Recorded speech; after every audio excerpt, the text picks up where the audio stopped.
The Canadian model is rather different to the Victorian one, which I think is the de facto standard in Australia at the moment.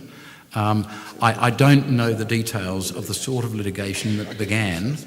Can I say the experience in the ACT, which has had a Human Rights Act since 2004, has been, I think there's been 20-odd cases that have referred to the Human Rights Act. Some of them just in passing, others have depended more centrally on it. In Victoria, there's been rather more than that because our population is bigger. We've had the Charter since 2006, but no one in either jurisdiction would say there's been anything approaching a flood of litigation based on the Charter or the Human Rights Act. And I really do not expect to see a flood of litigation if there's a federal charter. Thank you very much. Someone else in the pink? Oh, sorry, Shess. Oh, sorry. Yes, no, please go. Me? Yes. My name's Mary Seeley. I just had a question. Julian, you listed off the sorts of rights that the bill would protect, for example, right to life, protection of a child, rights to, freedom of conscience, freedom of religion, freedom of speech. How would those rights be tempered with things like abortion, women's rights, anti-discrimination laws that do temper free speech when it is persecutory? And I wondered how the bill would balance those, or whether it would just be absolutes and that would need to then be taken into other legislation. Yeah, very good question. First of all, the Victorian Charter explicitly operates only in relation to people after they have been born. And that was at the request of the Roman Catholic Church too, so that it did not touch on the question of abortion at all. The second thing to say is that it acknowledges that no rights are absolute and that all rights ultimately must yield to other people's corresponding rights or to conflicting rights. I mean, the sort of traditional law school way of learning this is that my right to swing my fist stops just short of your nose, and my right to privacy will bump into your right of free speech at some point, and the boundaries have to be adjusted. What the limitations in the Charter do when it comes to new legislation is to say that the Parliament has to see whether or not proposed new legislation infringes or reduces any of the recognised human rights in a way that is unreasonable to a dignified existence in a free democratic society. So it acknowledges that rights will be reduced, and the question is whether the reduction is reasonably justifiable for a dignified existence in a free democratic society. Now that's something on which minds can differ, and I suppose that's the territory where we might find the Parliament thinking they've done it all right and a court ultimately saying, no, what you've done is an unreasonable reduction in rights. But that's the mechanism by which competing rights are adjusted to each other. Thank you. Hi, my name is Marta and I'm a law student here at Adelaide Uni, just first year. I just wanted to ask, when you were talking about the model, it's called the dialogue model, and you were saying that there is a certificate of compliance.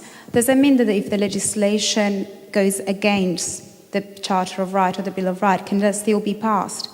Or like the certificate of compliance just says that it complies with it or not, but can it be passed if it's not? Yeah, look, thanks for asking that. I didn't explain it properly.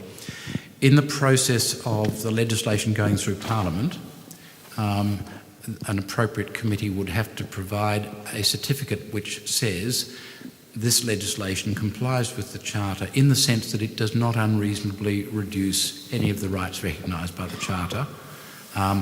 Alternatively, it may say this proposed legislation does unreasonably reduce or erode particular rights which are recognised.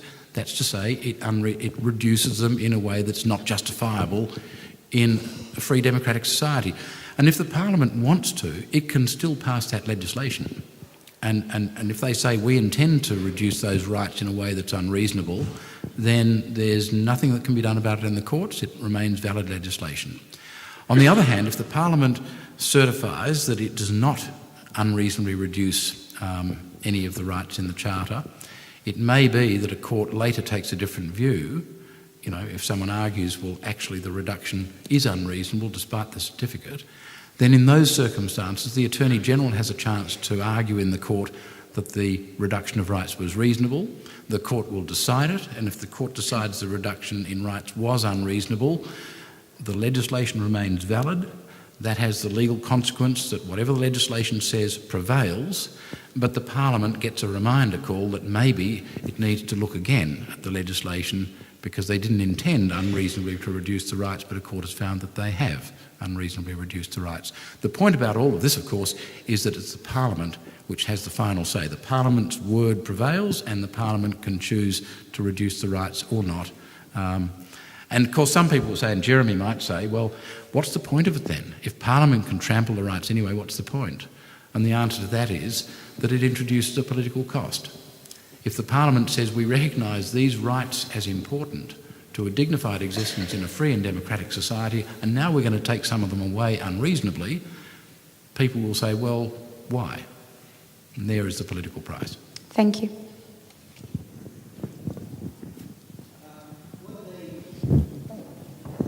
The microphone's coming, just a moment. Bernard Dobe, I'm a scientist. Would the Charter of Human Rights become part of the Constitution? No. And then does the Constitution have more power than the Charter of Human Rights? Yeah, a constitution is the sort of foundation document of a country. The Constitution says this is the power the parliaments have, this is the power the courts have, this is the power the executive government has, and it's the court's role to play umpire and see whether any of the arms of government have gone beyond the bounds set by the Constitution. If the Constitution says the Parliament cannot make a law in relation to elephants, well then, if the Parliament passed a law in relation to elephants, the courts will say it's invalid. That's the point of a constitution. It sets an absolute limit on what Parliament can and cannot do. No one is talking about having a Charter of Rights incorporated in the Constitution, and it's for that reason that the Parliament always retains the final say. I mean, if it came about, let's suppose Frank Brennan's committee recommendations are implemented, the Rudd government introduces a Human Rights Act, and a number of us will be extremely happy. And then let's suppose there's a change of government and another government takes a different view about human rights and regards them as nonsense on stilts, and they can then repeal the Human Rights Act. If it was in the Constitution, they would not be able to repeal it except by having a referendum. That's the difference. Can I just say that we had in 1988 an attempt of a constitutional Bill of Rights, and about 30% of the population said that they wanted it. So we've been here before. What's happened this time is some pragmatists on the Charter of Rights side have said, well, we'll have a shot at something a bit lesser on the basis that we've got a better chance of being able to get it up. Yeah, and the history of constitutional amendment in this country isn't very encouraging. You know, it's really, really hard. I mean, probably the biggest and most famous one was what we eventually decided we'd recognise Aborigines as people. That was pretty good in 1967. But, you know, you'd have to be a blind optimist to decide that you wanted to try and get a Charter of Rights into the Constitution. It just wouldn't happen. And then partly it's because I think the public, some members of the public at least, have reservations about how it will all work. They have the sort of reservations that you've expressed. Now, if you introduce a Charter of Rights and it goes off the rails and it's terrible, then the Parliament can pull it, they can repeal it. If it's in the Constitution, then it's really difficult. And I suspect that, you know, if we get a statutory Charter of Rights, then in a generation or two, we may be sufficiently sophisticated in matters of human rights to think, well, it's doing some good and it's not doing any harm, so maybe we could think about putting it in the Constitution to protect us against the possibility of a rogue government trying to trample it all. But I don't see that happening in my lifetime, to be candid. I suppose my position is I trust Australians to do the right thing, and I know that they generally will.